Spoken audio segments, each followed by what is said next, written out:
One of the best feelings in gaming is when you find something you weren't looking for. When a game finds you. Last year, the release of Baldur's Gate 3 changed things. In an industry dominated by shooters and action-adventure games, a turn-based CRPG would triumphantly sweep its competition to become Game of the Year. But what is it that makes Baldur's Gate 3 so special? How is it so different not just from its modern contemporaries, but even other games in its own genre? And why will we hold it up as a standard bearer for RPGs going forward? Today, I want to talk about how Larian Studios masterfully crafted an experience that will forever impact the way its players behave in games, why its freedom in both narrative and gameplay has permanently altered what I thought games were capable of, and how one game introduced me to a genre I never knew I loved. This is how Baldur's Gate 3 changed everything.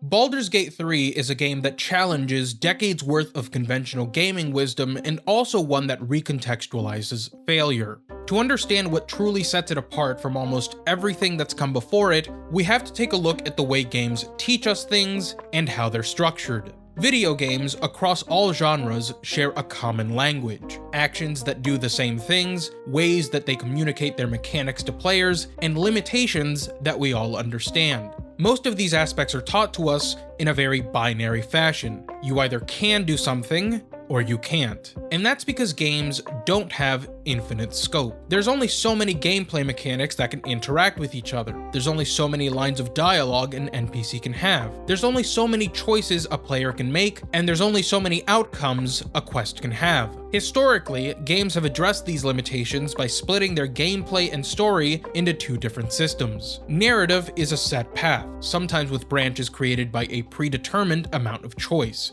Gameplay is a playground, where you're encouraged to be creative with different combinations of mechanics. Gameplay might sometimes have random elements or RNG, but narrative won't. And despite all sorts of interesting gameplay interactions, the mechanics rarely, if ever, affect the narrative. As a result, the two systems never have synergy with each other, because the chaotic and random nature of gameplay conflicts with the consistency a narrative needs to be the game's backbone and dictate its pace and scope. In RPGs specifically, dialogue options that tangibly change the story are usually reserved for very important moments, and again, they're very binary. You either do choice 1 or you do choice 2, and no gameplay mechanic ever factors into these story beats. Baldur's Gate 3 effectively throws everything I've just said out the window. It rewrites almost every rule that games have ever had, and though it's not without its own set of limitations, you're often limited more by your own creativity as a player than you are by actual game boundaries. Baldur's Gate 3 achieves this by offering us an insane amount of real content and by implementing the Dungeons & Dragons 5th edition rule set, which among many things lets us engage with the narrative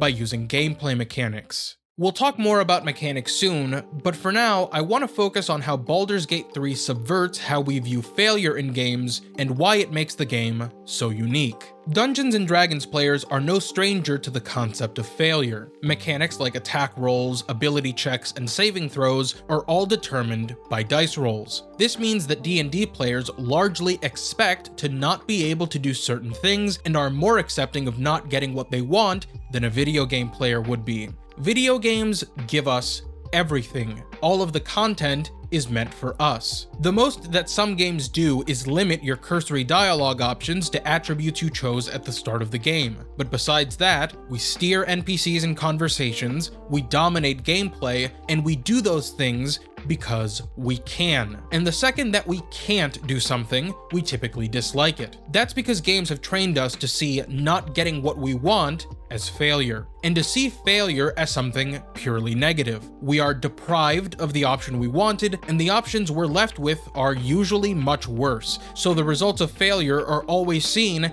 as something unsatisfactory. But something doesn't have to be bad just because it's not exactly what we wanted. The loss of control that Baldur's Gate 3 instills in the player through RNG can be mildly annoying, but it can also be oddly liberating. Have you ever played a game where NPCs had real agency? Where you actually couldn't convince someone of something? where chance took you down a different path. That's what the Dungeons & Dragons rule set gives us, and why Baldur's Gate 3 isn't like any other game currently in the mainstream. Because it doesn't just give us the freedom to fail, it also gives us the freedom to try. And it understands that failure isn't the end of the world, it just means your path is different now. The conventional modern RPG could be described as a maze, where unsatisfying outcomes are dead ends that we backtrack from to find the optimal path. Baldur's Gate 3 is best described by its lead writer Adam Smith as a spiderweb.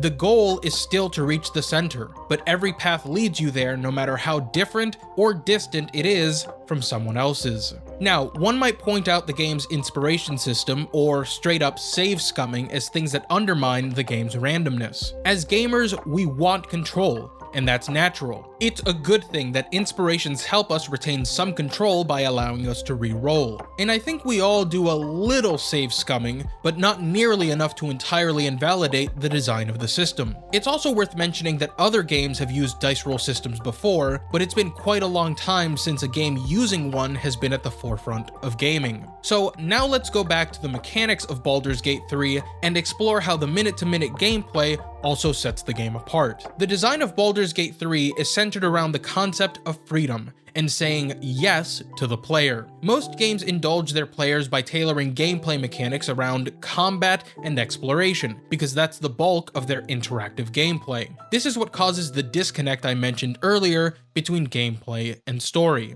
The majority of games will let you blast away at enemies however you want, but then completely forego all that creativity when it comes to interacting with the narrative and other characters. Baldur's Gate 3 introduces and encourages a higher degree of player expression by letting you use the same mechanics you fight and explore with to solve your story problems. It can be played in a traditional manner where you only use combat to progress, but that would ignore the wide array of spells you can use and alternate paths you can discover through your own creativity. By handing the player a big box of toys and letting them influence story paths through gameplay, the player feels much more invested in the narrative. My favorite example of this is in Act 1. In my first playthrough, I completely missed Lae'zel after the Nautiloid crashed. I found her again many hours later, but she was already dead. Once I approached her corpse, I thought I could cast Speak with Dead to see if she had any information. It was then that the gears started turning in my head, and I wondered if I could just use a Scroll of Revivify on her. And I could. The first thing that popped into my head was, I can do that? Then Lae'zel came back to life and joined my camp. If I hadn't thought of this, I would have missed out on all her content. This is the greatest aha moment I've personally had in gaming, and it demonstrates the power of letting the player be in charge of their own story. Most games would not even kill a companion, let alone let you bring them back to life. But Baldur's Gate 3 isn't most games. This goes towards a greater point I'd like to make about scope and the things we're able to appreciate and experience because Baldur's Gate 3 is so expansive. When I tell people about Baldur's Gate 3, they can't fathom that everything is a quest. There's no grinding, there's no outposts, there's no busy work, and the only fetch quest is an achievement you get when you play fetch with a dog.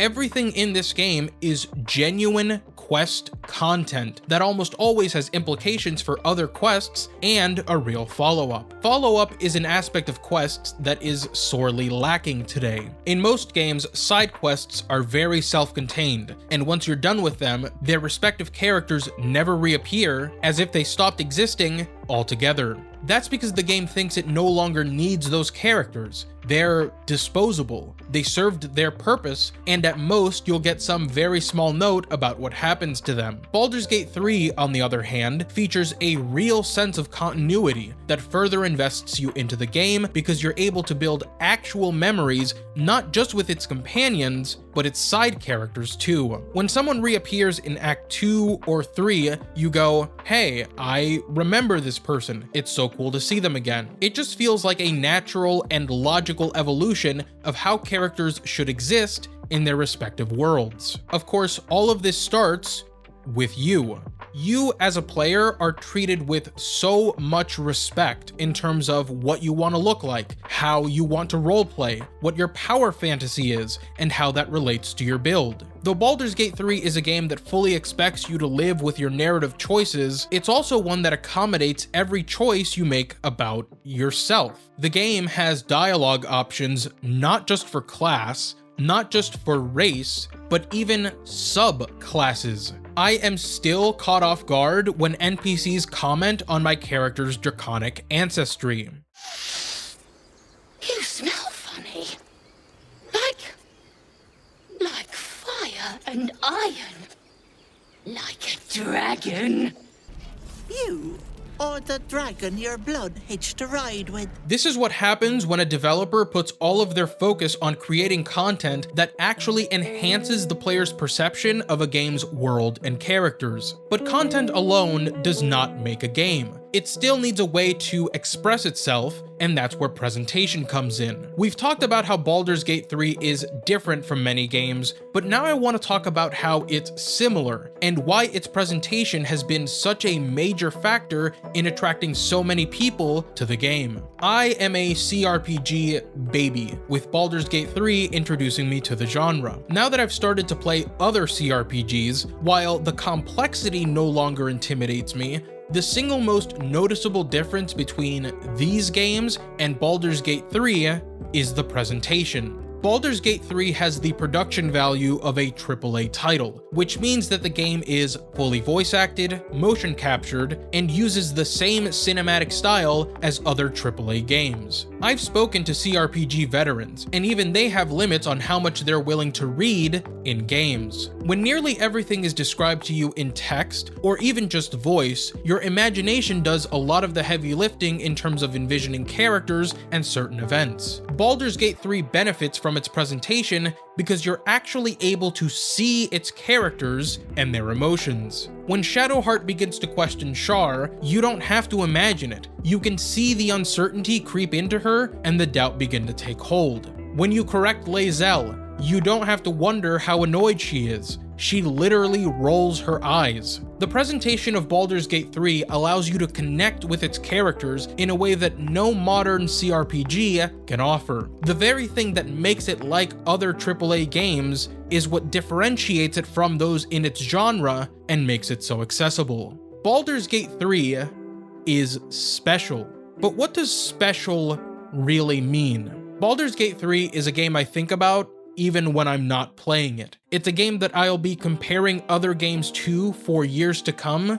and I don't think that's something you can totally quantify just by looking at the sum of a product. We tend to place a lot of value on a game's contents, and rightfully so. It's what we paid for and what we experience. But what we usually fail to account for is what a game does to us after we're done with it. The discussions we have about it with friends, its music that becomes part of our daily routines, and the mindsets it changes within us. I was no fan of CRPGs before this, and I wasn't looking for a game like Baldur's Gate 3, but I'm glad I found it, or that it found me.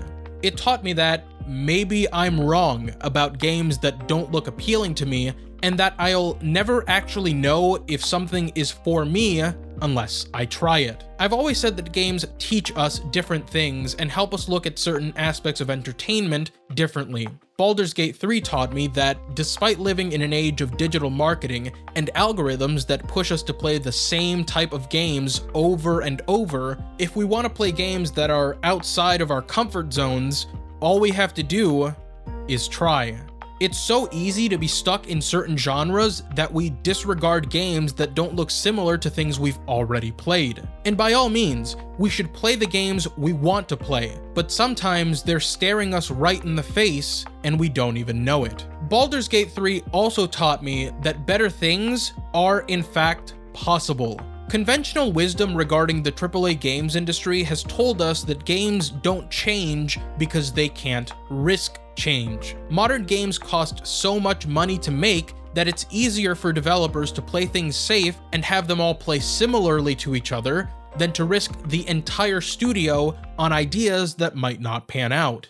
While there is nuance and truth to that, Baldur's Gate 3 has shown us That's not entirely true. Larian Studios had the prior experience of working on the Divinity games, which created a seasoned and consistent team of developers that were up to the task of creating a game like Baldur's Gate 3. In other words, they were ready to cook. Environments and outcomes like Larian's would be much easier to foster across the entire industry if studios weren't kneecapped with layoffs or outright closed every time a game didn't perform to some impossible standard. Games are a business, that's a given, but we could have so many better games if teams were allowed to mature and learn from their mistakes instead of being fractured and scattered because of greed. And that's just greed after the fact. Greed poisons development even as it's ongoing. Making games is very difficult, and it's never helped when the people with the money expect exceptional content in unreasonable amounts of time. The scale of games today has ballooned, while the room for experimentation and failure has shrunk. And that's why Baldur's Gate 3 is so special. It's marvelous that a game like this has done so well in the industry's current landscape. Yes, it's a great game, but it's also a different game. And like I said, sometimes we are adverse to different. The industry as a whole is as well, but despite that, a turn-based CRPG has sold well over 10 million units. Baldur's Gate 3 should be the new standard, not just for its incredible amount of content, but for how games are made in general. We might not be there yet, but I do wish to live in more interesting times. Thanks for watching.